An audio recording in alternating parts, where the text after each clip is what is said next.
Hi everyone, it's Catherine and welcome back to my channel. Welcome back to the first video of the new year. I'm so happy you're here and so excited to be back, and I thought what better way to start the year than doing a TBR video of all the books I plan to read this year. And so I actually increased my reading goal this year again, even though I did not meet the one from last year. Last year my goal was to read 60 books and I think I did like 41 or something like that, so I didn't even get there. But my philosophy is that if I increase my goal, it's gonna motivate me even more, which might sound a little bit delusional, but my hope is even if I don't reach 75, I'll still want to be in that range somewhat, so I'll still have read more than I did the previous year. That's how I'm working it out in my brain. I might be delulu for that, time will tell. Anyways, I thought I'd talk through the books that I want to read this year. Some of them I actually don't know anything about, so I don't have a standard of how I pick out books to buy, because usually I'll see one post on TikTok or Bookstagram or whatever. It could be one quote on TikTok that would just convince me that I need to read that book, and so it makes me immediately add to my Amazon cart, which is probably not the way I should be picking out my books, but that's just my system. And so case in point, there's gonna be some of the books that I just don't know much about, gonna speed through them, and other ones that I'll probably know a lot more about, can give you more details on the plot, on the tropes, etc. To start us off, I have Heartless by Elsie Silver. This is the second book in the Chestnut Spring series. I read the first one last year, and so I'm continuing it. I wasn't all that crazy about the first one. I actually started this one last night though, and I'm about 100 pages into it. Still not crazy about it. I think the reason why people like it is because the writing is simple and it makes it fast and easy to get through.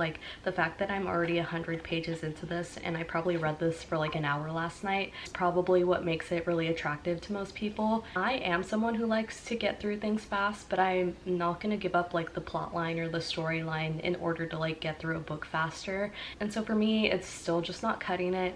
The main character in this one, his name is Cade. He's actually mentioned in the first book, but now this book is just solely about him and his son, and he is looking for a nanny to take care of his son while he's out working during the day. He ends up falling in love with the nanny, which is actually Willa, who's also mentioned in the first book. She's Summer's best friend, so the main character's best friend, and now she's the main character in this one. So I still don't know how to feel about it. I have a feeling that I'm just gonna get through it really quickly and not give it a second thought throughout the rest of the year, which honestly makes me sad because I like books that are memorable, and I just don't feel like this is one of those. To me, the character descriptions are just very cartoonish, very simple, not my cup of tea at all.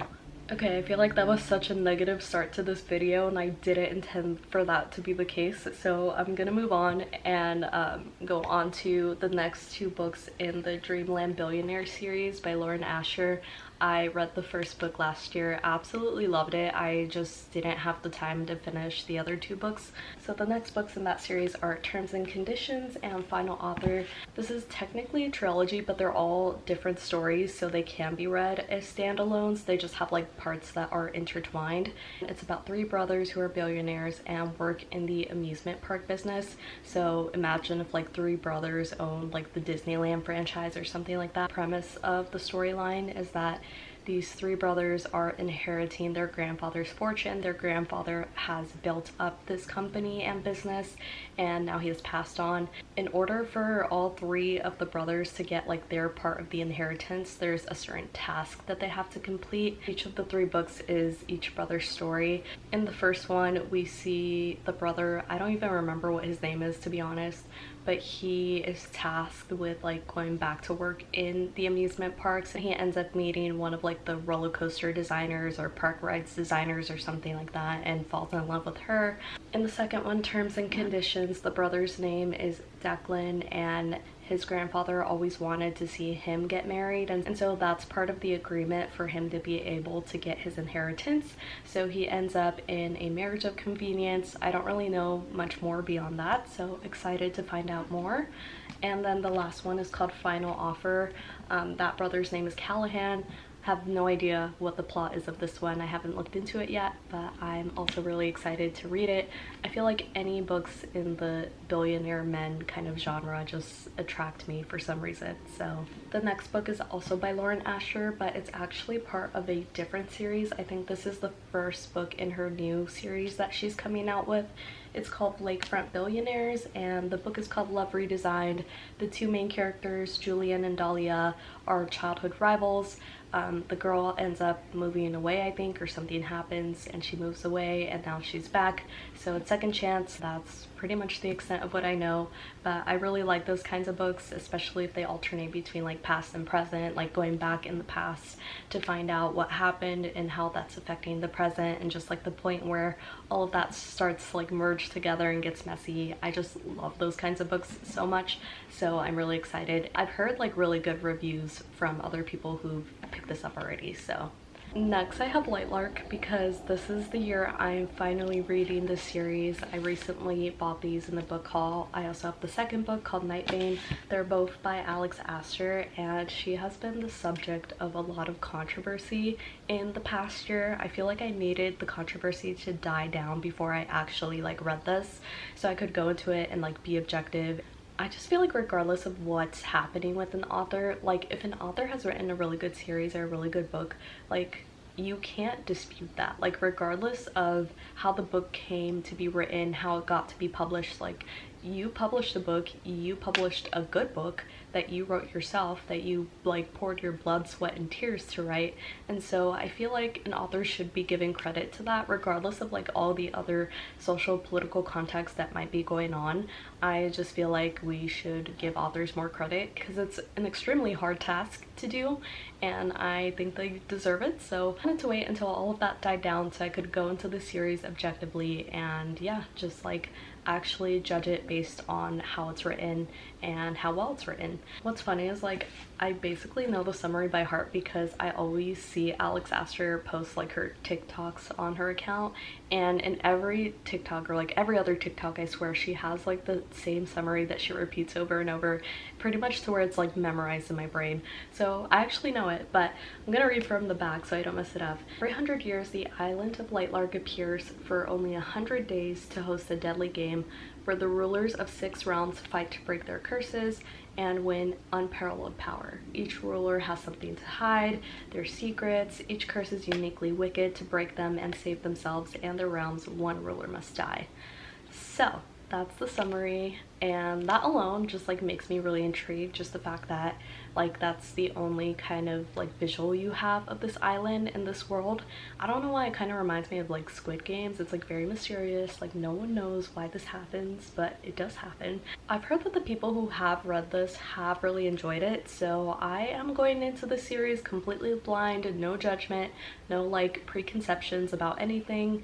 So we'll see how it goes. I'll let you guys know in my review of the book. So the next books are part of a set. It's the Shatter Me series, and what's funny is I think at this exact time last year I did a book haul of books, and this was part of it, because I had just ordered this set for my birthday and I was like, oh, I'm so excited to read this year.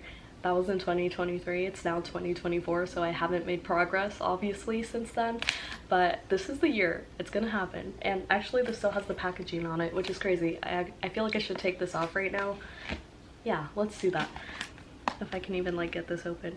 But I feel like maybe taking the packaging off of this will make me more incentivized to read it. I have been wanting for the longest time to do a reading vlog of this series, because I know it's so popular and people just love seeing like reactions to this series, and I feel like it's one of those that like everyone who has read like the basic, you know, fantasy series like Hunger Games, the Selection series, like it's just one of those core series that you have to read, you know.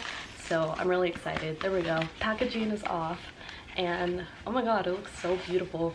I'm actually really excited now. So for this series, I remember reading the first book like years ago, and I DNF'd it, which is so rare for me to do. I usually never DNF books, but that was just one that I was like, the writing is terrible, I can't do this. But I do remember that it was about a girl named Juliet who can't touch anyone, or she will like kill them the moment she touches them, makes contact with their skin. But then the guy, or like the main two guys or whatever, can touch her, and so they end up falling in love, and they live in like a dystopian society, and there's all like this other stuff going on. It turns out they've been like living in an experiment and been part of the experiment. I don't know, that's like pretty much all I know. I don't know the specifics, so I'm excited to like dig into this world more. And I know the found family aspect is like really prevalent in the series also, which is one of my favorite tropes of all time. Like, I love found family books, so that just makes me like really want to start this. So next up, I have a bunch of Christina Lauren books that I got recently because she is just one of my favorite authors of all time. I ended up getting The Soulmate Equation and also The True Love Experiment, which I believe are like kind of related but also standalones, so they can be read separately. Reading the back, it looks like the main character is like a single mom. She works in science, and then so then there's like a DNA based matchmaking company. She's not like really good at dating, and so she ends up going through this company and she matches with the founder of the company himself. Obviously he is a stuck-up, stubborn man who is without a doubt not her soulmate, but obviously we all know that he probably is. The other one, I remember kind of vaguely hearing about it. I know it revolves around like a reality TV show that's a dating show, and I think the main character ends up falling for the producer of the show or something like that. I'm really excited about this one. This one is called Twice in a Blue Moon, and I got this a while ago and it's been at the top of my list forever. It's about two characters named Sam and Tate. I believe they're on a vacation when they meet, and Tate is like the long lost daughter of one of the world's biggest film stars. She keeps her identity a secret. Sam is the only person that she's ever told, and so she tells him while they're like young or kids or something. They end up going their separate ways, and then they both end up in the acting world together, get put on a film together, and so now it's like a forced proximity situation. Next set of books are part of the Once Upon a Broken Heart trilogy, or series. It might be a series, I'm not really sure, but they're all by Stephanie Garber, and I actually don't have the first book, Once Upon a Broken Heart, but I have what I believe is the second and third one in the series. I actually got these because I ran into Stephanie Garber at the bookstore in like the next town over from where I live, and what's funny is like I walked in there not even knowing that she was there, but she ended up being there with her mom, and it turns out that they actually live in the area. So I live near Stephanie Garber, which is crazy. And she actually also wrote Caravel, which I also got that day, but she was in there because her book was coming out that day last year. And I was going in there, I think, because they were having the hardback sale, so I ended up getting this along with a bunch of like other stuff. It was so cool that I actually got to meet her, and I actually got this book signed by her in person, and it was just a really cool experience. So yeah, crazy story time. The next couple are Magnolia Parks and Daisy Hates, which I believe are the first two in this little like series. Hopefully I'm right, not really sure, but I have been absolutely seeing these all over my TikTok, and I didn't really know anything about them, just that people have been absolutely raving about them, and so I think it's time to like jump on the bandwagon a little bit and see what they're about. I love the fact that they take place in the UK. It says Magnolia Parks is a beautiful, affluent, self-involved, and mildly neurotic London socialite. Love that. And then Daisy Hates is princess of London's most notorious family. It kind of remind me of like the Addicted world, just like that Gossip Girl-esque like high society lifestyle, very luxurious, very bougie. Next is a book that's been on my TBR way too long. It's Crescent City by Sarah J Maas, and I read Throne of Glass and ACOTAR quite a few years ago now. I think it was actually one of the first series to get me back into reading. Love them both so much, like my favorite series to date. But this one, for some reason, I tried to get into it, and I feel like it was just so much filler and so much of an information dump that I could just not like physically do it. Like my brain did not have the capacity to process it, and I think after like finishing the other two series, I was just very done with like the world building at that point. Like, you know, when you read a lot of fantasy for a period of time and then you just can't, like, your brain can't physically comprehend reading any more of the world building elements. That's kind of the point where I was at, and so I ended up just putting this on the back burner. I think the other thing that I don't like about this series though is that it's very like set futuristically. I know there's a few series that are set in a more futuristic environment. I'm a fantasy reader that likes more of like the medieval, like older age kind of environments. Books that are set in like the medieval times, the Renaissance eras, like the dresses, the balls, like I love all of that stuff.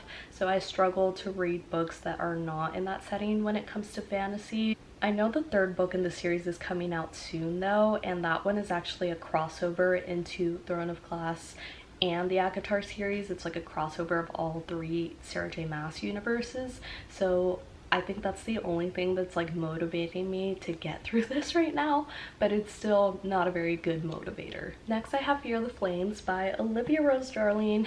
You might not have seen this book because it's not a very well recognized book, but I feel like it's gaining some recognition continuously.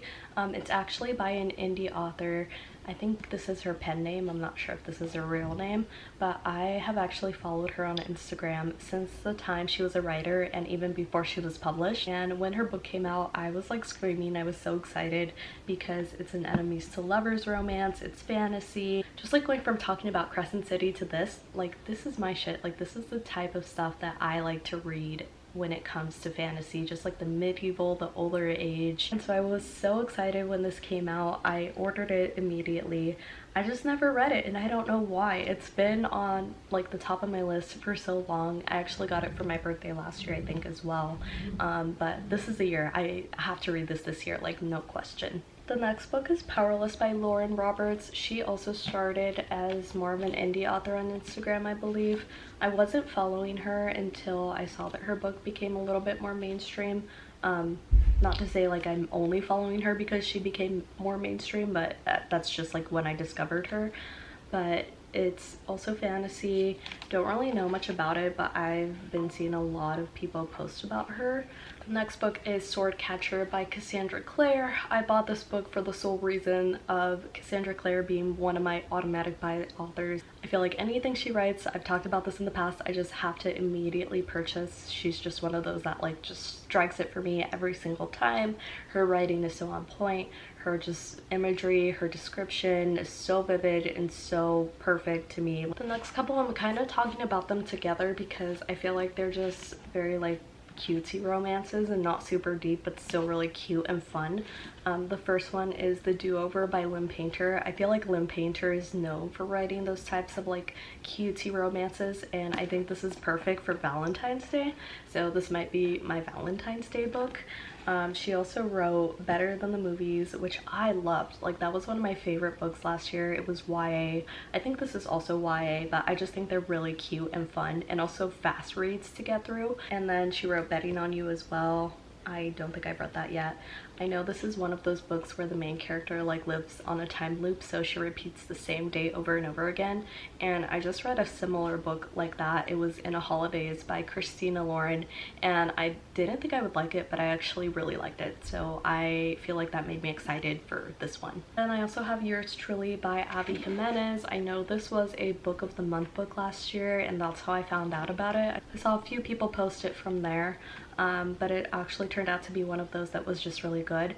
And I don't know, book of the month is like really getting on top of finding books that really resonate with readers. Next up I have The Six of Crows duology by Leigh Bardugo. She is the same person who wrote the Shadow and Bone series, which I liked, didn't love, but I've heard that the Six of Crows duology is way better, and so I'm really excited. I feel like I really needed to read these after I watched the show, because if you didn't know, there's like a show based on Shadow and Bone, but there's also like a crossover into the Six of Crows characters, and just like watching the characters, I loved them so much. I think it's an absolute crime that they didn't get their spin-off, but I feel like the fact that I haven't read the books yet still gives me like something to look forward to. Then I have A Good Girl's Guide to Murder by Holly Jackson. Haven't read these, never actually read anything by Holly Jackson yet. but they were mentioned to me recently by someone. I haven't heard them in a while, but I know when they came out there was like a lot of hype around them, and so I ended up getting all 3 books for my birthday a couple years back. Still haven't read them, but I think this might be the year I take a shot at them. I know they're in the mystery genre, which is typically not the genre that I read. If you guys know, I'm a romance girly at heart, but I feel like I might just give them a chance and see if they're good. Then I have The Blinding 13 by Chloe Walsh, and this is part of the Boys of Tommen series. I got it because I know that it's a rugby romance, and coincidentally my boyfriend and our other roommate who I live with both play rugby. They're like super into it, which I know nothing about rugby, but just the fact that I live with 2 people who do play it just makes it really funny to me. And I feel like, you know, just being surrounded by rugby boys just makes it funny. It's kind of like if you lived in the house with hockey players. So for that sole reason I ended up getting this. But I've heard it's really good. The only thing that is deterring me from getting through it is the fact that the text is so tiny. Like, look at how small that is. That's just like not incentivizing me at all. But I've heard that it goes fast once you've gotten into it, so maybe this will be the year I get through it. Not really sure. Not gonna like make promises on that. And last but not least, we also have a nonfiction on my TBR, which is very rare to see, very rare occurrence. It's Everything I Know About Love by Dolly Alderton. This is in the nonfiction genre, so it's like completely based on her life. I think it's more of a memoir actually. So it's just like about her life and just like lessons of what she's learned about love based on her life experiences and stuff. I heard about this from a couple other booktubers whose videos I've watched, and it just seems really good. I like hearing about those books that just change your brain chemistry and your thoughts and perceptions on topics like this, so I feel like it would be really interesting to read. The fact that like all the other books were romance or fantasy, I had to like throw in a good nonfiction book in here, so this is the one for the year. So that is actually all the books on my TBR. I feel like that was actually a lot, and I underestimated how many were actually on my TBR. I think that's a sign that I need to stop buying books. Will I actually stop buying books?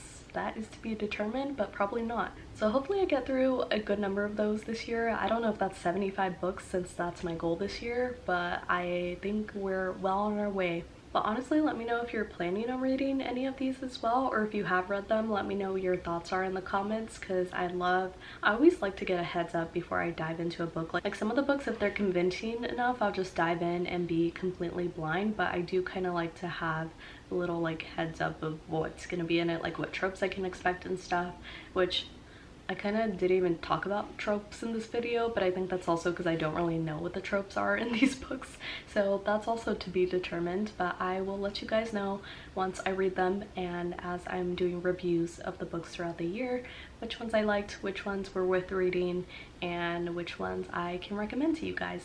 So I hope you liked this video. I feel like this was actually a really nice way to start off the year and talk about the books I'm reading this year with you guys.